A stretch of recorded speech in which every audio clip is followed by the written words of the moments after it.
നമസ്കാരം. എല്ലാ പ്രിയപ്പെട്ടവർക്കും എൻ്റെ വായനാനുഭവങ്ങളിലേക്ക് ഒരിക്കൽ കൂടി സ്വാഗതം. ഇന്ന് ഞാൻ സംസാരിക്കാൻ ആഗ്രഹിക്കുന്നത് ഡോക്ടർ അജു കെ നാരായണൻ രചിച്ച കാണി കാണും നേരം എന്ന പുസ്തകത്തെക്കുറിച്ചാണ്. ശ്രദ്ധേയമായ സാംസ്കാരിക പഠനങ്ങൾ കൊണ്ട് മലയാളത്തിൻ്റെ ദൈക്ഷണിക മണ്ഡലത്തിൽ ആരാലും അവഗണിക്കാൻ സാധ്യമല്ലാത്ത ഒരു സാന്നിധ്യമായി മാറിക്കഴിഞ്ഞ പ്രതിഭാശാലിയാണ് മഹാത്മാഗാന്ധി സർവകലാശാലയിലെ പ്രൊഫസറായ ഡോക്ടർ അജു കെ നാരായണൻ. പ്രഗത്ഭനായ അധ്യാപകനും വാഗ്മിയും സാഹിത്യ ചലച്ചിത്ര നിരൂപകനും തിരക്കഥാകൃത്തും ചലച്ചിത്ര സംവിധായകനും ഡോക്യുമെൻ്ററി സംവിധായകനും ഒക്കെയാണ് അദ്ദേഹം. സംസ്കാരം, ഫോക്ക്ലോറ്, ചലച്ചിത്രം എന്നീ മേഖലകളിലെ പഠനങ്ങൾക്കാണ് അദ്ദേഹം തൻ്റെ കൂടുതൽ സമയവും മാറ്റിവെക്കുന്നത്. നന്നായി കവിത ചൊല്ലുകയും അഭിനയിക്കുകയും പുല്ലാങ്കുഴൽ വായിക്കുകയും ഒക്കെ ചെയ്യുന്ന ഒരു കലാകാരൻ കൂടിയാണ് അദ്ദേഹം. അദ്ദേഹത്തിൻ്റെ ചലച്ചിത്രത്തെ സംബന്ധിച്ച 9 ലേഖനങ്ങളുടെ സമാഹാരമാണ് കാണി കാണും നേരം. അജു കെ നാരായണൻ്റെ ചലച്ചിത്രങ്ങളെ സംബന്ധിച്ച 9 ലേഖനങ്ങളുടെ സമാഹാരമാണ് കാണി കാണും നേരം. ഈ സമാഹാരത്തിലെ ആദ്യ ലേഖനം യേശുയുടെ വെളിച്ചം എന്ന് നാം പറയുന്ന ശ്രീബുദ്ധൻ എങ്ങനെ ചലച്ചിത്രങ്ങൾ കടന്നു വരുന്നു എന്നതിനെക്കുറിച്ചാണ്. ഒരുപക്ഷെ നമുക്ക് അഭിമാനിക്കാം, ശ്രീബുദ്ധൻ ആദ്യമായി ഒരു ചലച്ചിത്രത്തിൽ കടന്നു വരുന്നത് ഈ ഇന്ത്യൻ ചലച്ചിത്രത്തിലാണ് എന്ന് അജു ചൂണ്ടിക്കാട്ടുന്നു. 1923 ബുദ്ധദേവ് എന്ന പേരിൽ ദാദാസാഹിബ് ഫാൽക്കെ പുറത്തിറക്കിയ ചിത്രമാണത്. അതൊരു നിശബ്ദ ചിത്രമായിരുന്നു, ബ്ലാക്ക് ആൻഡ് വൈറ്റിലുള്ള ഒരു ചിത്രമായിരുന്നു. കേരള നവോത്ഥാനത്തിൻ്റെ രാജശില്പി എന്ന് വിശേഷിപ്പിക്കപ്പെടുന്ന ശ്രീനാരായണ ഗുരു എങ്ങനെ ചലച്ചിത്രങ്ങളിലേക്ക് കടന്നു വരുന്നു എന്നതാണ് മറ്റൊരു ലേഖനത്തിലെ പ്രതിപാദ്യ വിഷയം. 1986 2 ചലച്ചിത്രങ്ങൾ ശ്രീനാരായണ ഗുരുവിൻ്റെ ജീവിതത്തെ അധികരിച്ച് പുറത്തിറങ്ങി.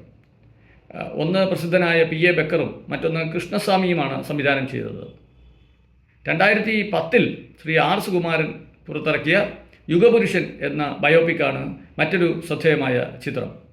ആദ്യത്തെ 2 ചിത്രങ്ങളും നിശിതമായ പരിശോധനയ്ക്ക് വിധേയമാക്കുന്നുണ്ട്.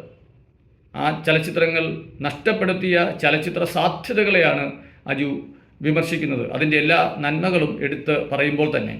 പെൺസിനിമകളുടെ ചരിത്രവും ഉള്ളടക്കവും ആഴത്തിൽ പരിശോധിക്കുന്ന മറ്റൊരു ലേഖനം ഇതിലുണ്ട്.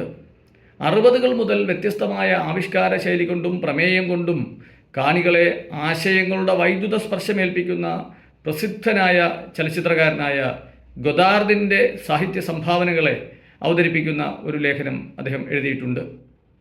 അതുപോലെ നാട്ടറിവുകൾ ചലച്ചിത്രത്തിൽ എങ്ങനെ കടന്നു വരുന്നു എന്ന വളരെ പണ്ഡിതോചിതമായ ഒരു ലേഖനം, വളരെ പ്രയോജനകരമായ ഒരു ലേഖനം ഇതിൽ ഉൾക്കൊള്ളിച്ചിട്ടുണ്ട്.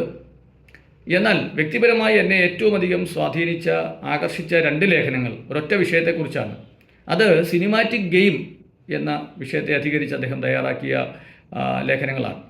ഒരുപക്ഷെ നമ്മുടെ കാലത്ത് ഏറ്റവും അധികം പ്രസക്തമായി ഈ വിഷയത്തെ അതിൻ്റെ സമഗ്രതയിൽ പരിശോധിക്കുന്ന അധികം രചനകളില്ല. ആ ഒരു ശൂന്യതയിലേക്ക് അജു തൻ്റെ പാണ്ഡിത്യം നിറയ്ക്കുകയാണ്. അതുമാത്രമല്ല, വളരെ സാങ്കേതികമായ ഒന്നാണ് ഈ സിനിമാറ്റിക് ഗെയിം. അതിൻ്റെ സാങ്കേതിക സൂക്ഷ്മതകളെ കൂടി അദ്ദേഹം മനസ്സിലാക്കുകയും അത് വളരെ എളുപ്പത്തിൽ നമുക്ക് മനസ്സിലാകുന്ന തരത്തിൽ അവതരിപ്പിക്കുകയും ചെയ്യുന്നു. സിനിമ കേവലം സൗന്ദര്യം മാത്രമല്ല, ഒരു സൗന്ദര്യോപാധിയോ ഒരു ആസ്വാദനോപാധിയോ മാത്രമല്ല, അതൊരു പ്രത്യയശാസ്ത്ര ഉപാധി കൂടിയാണ്. ആ കാഴ്ചപ്പാടോടുകൂടി തന്നെയാണ് അജു കെ നാരായണൻ തൻ്റെ ഓരോ ലേഖനങ്ങളും തയ്യാറാക്കിയിട്ടുള്ളത്. അതാണ് ഇതിന് ഉൾക്കാമ്പ് പകരുന്നത്. ഒരേ സമയം ചലച്ചിത്രത്തെ അക്കാഡമിക്കായി കാണുന്ന ആളുകൾക്ക് ഒരു പ്രവേശികയാണ് ഇത്. അജുവിൻ്റെ എല്ലാ ലേഖനങ്ങളും വളരെ വിവരങ്ങൾ അടങ്ങിയിട്ടുള്ളതാണ്, ഇൻഫർമേഷൻ പാക്റ്റാണ്. ഒരേ സമയം തന്നെ അതിൻ്റെ ചരിത്രാംശത്തെ അദ്ദേഹം പരിശോധിക്കുന്നു, നമുക്കായി അവതരിപ്പിക്കുന്നു. അതോടൊപ്പം തന്നെ ചില തിയറികളുടെ, ദർശനങ്ങളുടെ, വീക്ഷണങ്ങളുടെയൊക്കെ അടിസ്ഥാനത്തിലുള്ള തൻ്റെ ആശയങ്ങളും ചേർത്ത് വെക്കുന്നു.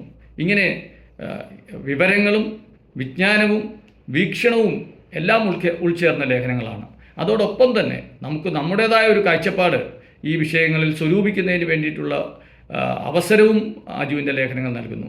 ആ വിഷയത്തിലേക്കോ ആ ലേഖനത്തിലേക്കോ വായനക്കാരനെ തളച്ചിടുകയല്ല, അവിടെ നിന്ന് അതിനെ ഒരു ലോഞ്ചിങ് പാടായി വെച്ചുകൊണ്ട് കൂടുതൽ അന്വേഷണങ്ങളിലേക്ക്, കൂടുതൽ പഠനങ്ങളിലേക്ക് വായനക്കാരനെ നയിക്കുന്നു എന്നുള്ളതാണ് അജുവിൻ്റെ ലേഖനങ്ങളുടെ ഏറ്റവും വലിയ പ്രത്യേകതയായി ഞാൻ കാണുന്നത്. അദ്ദേഹത്തിൻ്റെ മുൻ രചനകളും ഇതുപോലെ തന്നെയായിരുന്നു, അവയും ഞാൻ വായിച്ചിട്ടുണ്ട്.